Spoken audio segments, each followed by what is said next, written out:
Assalamualaikum warahmatullahi wabarakatuh, sahabat bahasa dan pembelajar bahasa dimanapun kalian berada. Bertemu lagi dengan saya Wawan Yulian dalam channel pembelajaran bahasa Indonesia. Pada kesempatan video kali ini saya akan sedikit menjelaskan tentang teks eksposisi. Dalam kehidupan kita sehari-hari tentunya kita pernah memberikan suatu pendapat atau gagasan-gagasan kita kepada orang lain, dengan maksud pemberian pendapat atau gagasan tersebut adalah untuk memberikan pengetahuan tambahan kepada orang lain. Tentunya ketika kita memberikan pendapat-pendapat atau gagasan-gagasan tersebut harus disertai fakta atau data yang dapat kita jadikan sebagai bukti yang valid sehingga dapat meyakinkan pendapat kita.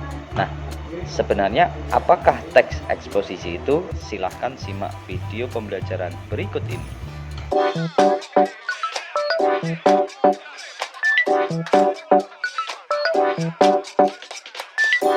Halo sahabat bahasa dan pembelajar bahasa dimanapun kalian berada, bertemu lagi dengan saya Wawan Yulian dalam channel pembelajaran bahasa Indonesia.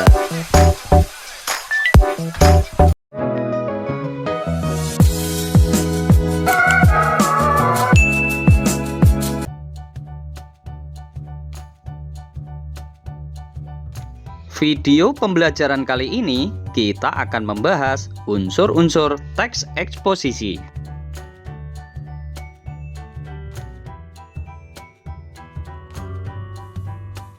Setelah mempelajari materi ini, kalian diharapkan mampu mengenali informasi teks eksposisi, gagasan dan fakta, dan pola-pola pengembangannya.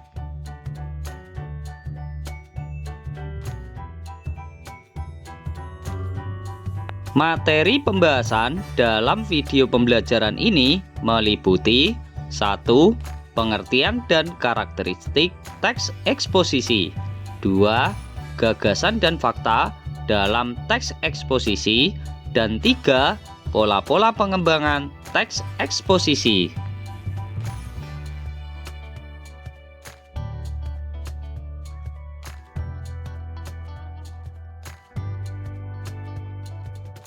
Satu, pengertian dan karakteristik teks eksposisi. Kata eksposisi secara leksikal berasal dari bahasa Inggris exposition, yang berarti membuka atau memulai.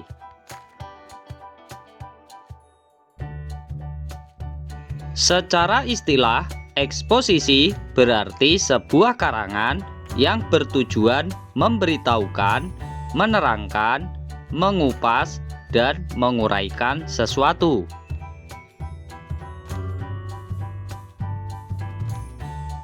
Menurut Kosasih, bahwa teks eksposisi merupakan teks yang menyajikan pendapat atau gagasan yang dilihat dari sudut pandang penulisnya dan berfungsi untuk meyakinkan pihak lain bahwa argumen-argumen yang disampaikannya itu benar dan berdasarkan fakta-fakta.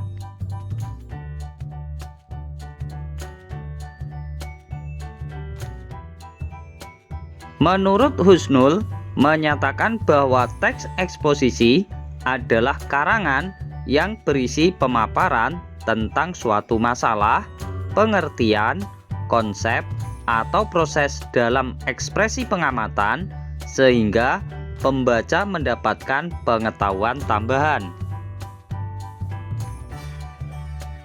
Secara sederhana dapat kita pahami bahwa teks eksposisi merupakan teks yang menyajikan pendapat-pendapat atau gagasan-gagasan berdasarkan fakta yang bertujuan untuk memberikan pengetahuan tambahan kepada pihak lain.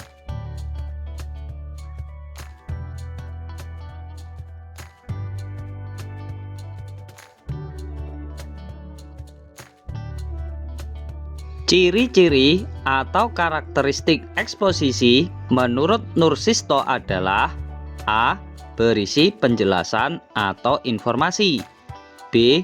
Menggunakan contoh, fakta, gambar, peta, dan angka-angka. C. Akhir karangan berupa penegasan.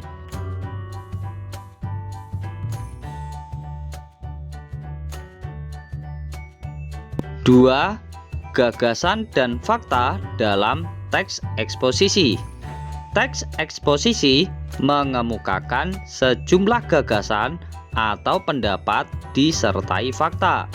Dengan demikian, bagian-bagian teks eksposisi dibentuk oleh dua unsur utama, yaitu gagasan dan fakta.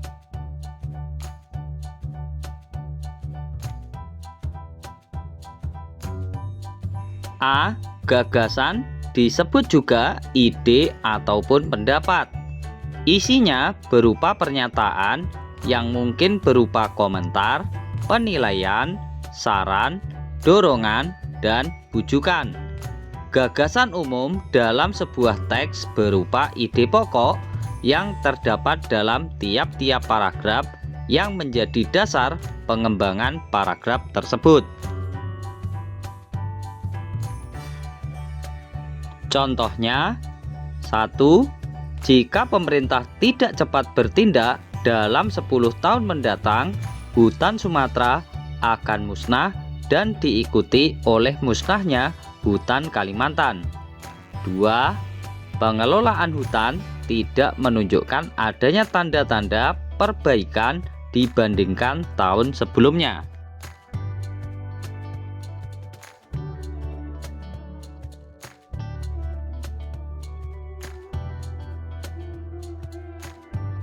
B. Fakta.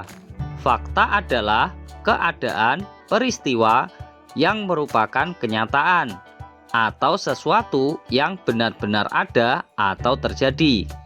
Dalam teks eksposisi, fakta berfungsi untuk memperkuat gagasan sehingga diharapkan lebih meyakinkan khalayak. Contohnya, 1. Selama bulan Januari-Oktober, 45% dari keseluruhan titik kebakaran terkonsentrasi di Provinsi Riau. 2. Kemudian pada bulan Oktober terjadi kenaikan jumlah titik kebakaran yang cukup signifikan di Provinsi Riau, Sumatera Barat, dan Jambi.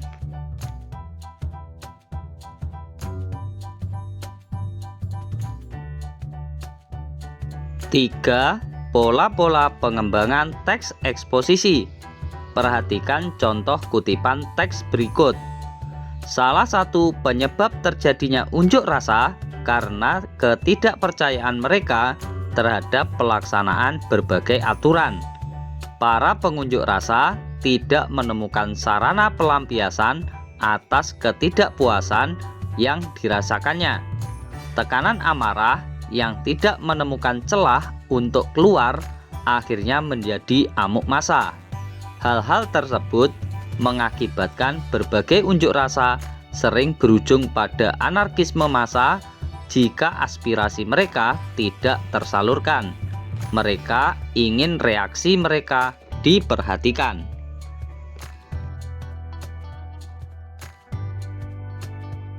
Berdasarkan contoh kutipan tersebut, tampak bahwa terdapat hubungan antar bagian dalam teks itu yang berpola sebab akibat.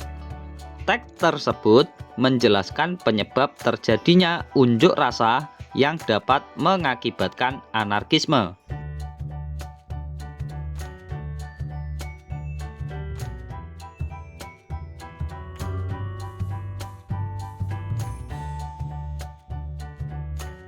Selain berpola sebab akibat, berikut beberapa pola yang dapat digunakan di dalam pengembangan teks eksposisi. A. Pola umum khusus. Ide pokok bagian teksnya ditempatkan pada awal paragraf, yang kemudian diikuti oleh ide-ide penjelas. Pola demikian dikenal sebagai paragraf deduktif. Ide-ide penjelasnya merupakan perincian dari ide umum yang dikemukakan sebelumnya. B.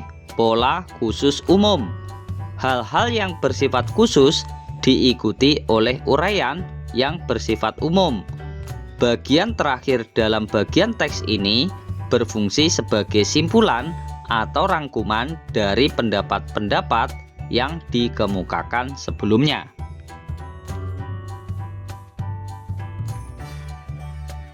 C. Pola ilustrasi. Sebuah gagasan yang terlalu umum memerlukan ilustrasi-ilustrasi konkret. Ilustrasi-ilustrasi tersebut berfungsi untuk membuktikan suatu pendapat.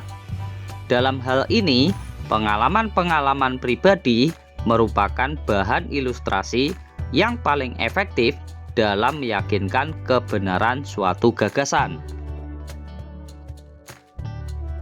D. Pola perbandingan. Pola perbandingan disusun dengan cara membandingkan suatu hal dengan hal yang lain, seperti benda-benda, keadaan, atau hal lainnya yang ditentukan berdasarkan perbedaan atau kesamaannya pada aspek tertentu. Hal ini bertujuan untuk memperkuat pendapat atau gagasan yang kita sampaikan kepada pembaca, sehingga keyakinan pembaca terhadap gagasan kita menjadi lebih kuat.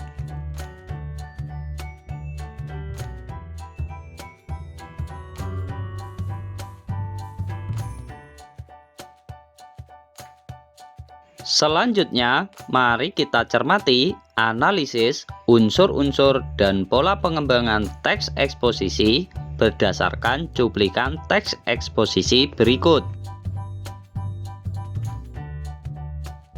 Objek wisata yang menarik bagi wisatawan asing dan wisatawan domestik ternyata berbeda. Hasil penelitian yang pernah dilakukan Dirjen Pariwisata menunjukkan bahwa wisatawan asing lebih tertarik pada tradisi, lalu menyusul keindahan alam, warisan budaya, kerajinan tangan, dan terakhir keindahan alam di pantai. Sementara itu, wisatawan domestik lebih tertarik pada kebun binatang atau kebun raya, keindahan pantai, tempat keramat ataupun ibadah, dan peninggalan sejarah.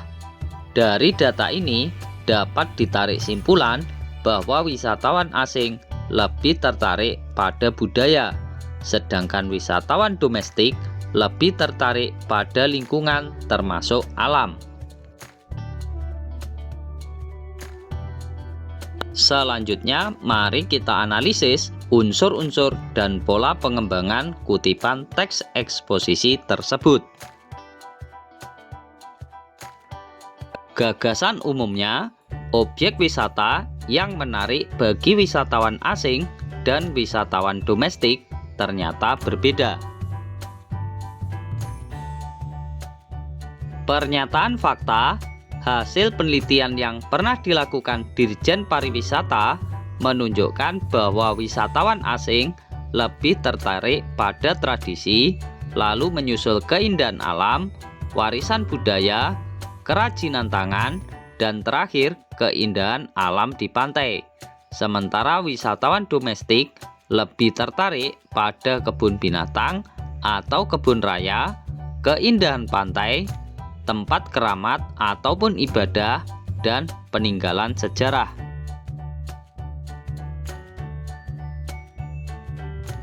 Pola pengembangan teksnya adalah pola umum khusus, karena gagasan umumnya diletakkan di bagian awal, kemudian diikuti oleh ide-ide penjelasnya.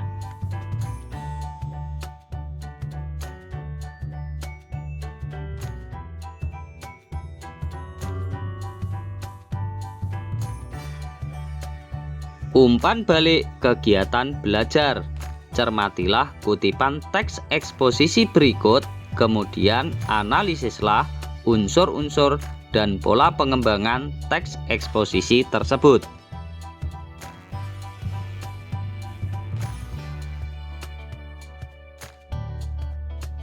Bencana hidrometeorologi dapat kita minimalisir. Bencana hidrometeorologi tidak dapat dihindari oleh masyarakat Indonesia. Dampak dari bencana ini menyebabkan kerugian sampai 30 triliun pada tahun 2017. Hal tersebut termasuk kerugian yang signifikan bagi pemerintah dan masyarakat. Bencana yang diakibatkan oleh parameter-parameter meteorologi seperti banjir, kekeringan, badai, dan longsor ini tidak dapat dihentikan, tetapi dampaknya dapat diminimalisir. Terdapat dua faktor yang menyebabkan bencana hidrometeorologi terjadi, yaitu faktor alam dan faktor dari perbuatan manusia. Beberapa bencana yang diakibatkan sifat alami alam seperti kekeringan dan badai tidak dapat dicegah, tetapi dapat diwaspadai setelah terlihat gejala-gejala yang muncul. Namun, untuk bencana yang dapat diakibatkan oleh ulah manusia seperti banjir dan longsor seharusnya dapat dihindari dengan membuang sampah pada tempatnya dan tidak menebang pohon secara ilegal. Sebagai manusia yang bermoral, kita harus menyadari bahwa kita hidup di alam dan alamlah yang menghidupi kita. Jika kita menjaga alam ini tetap lestari, maka bencana yang tidak diinginkan tidak akan terjadi.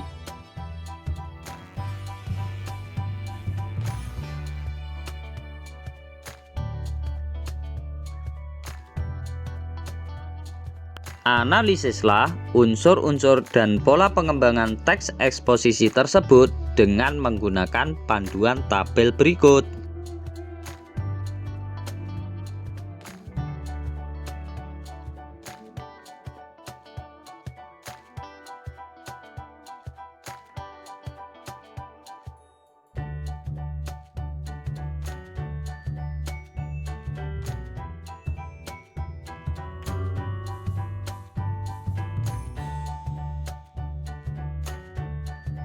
Terima kasih telah menyimak video pembelajaran ini. Semoga dapat menambah wawasan dan kemampuan berbahasa kalian.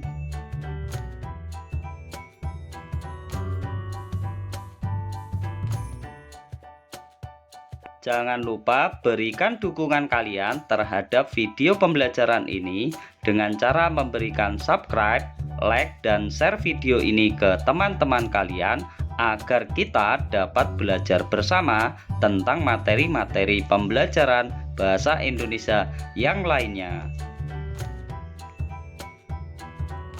Sampai bertemu lagi dalam video pembelajaran bahasa Indonesia berikutnya di channel pembelajaran bahasa Indonesia Wawan Yulian.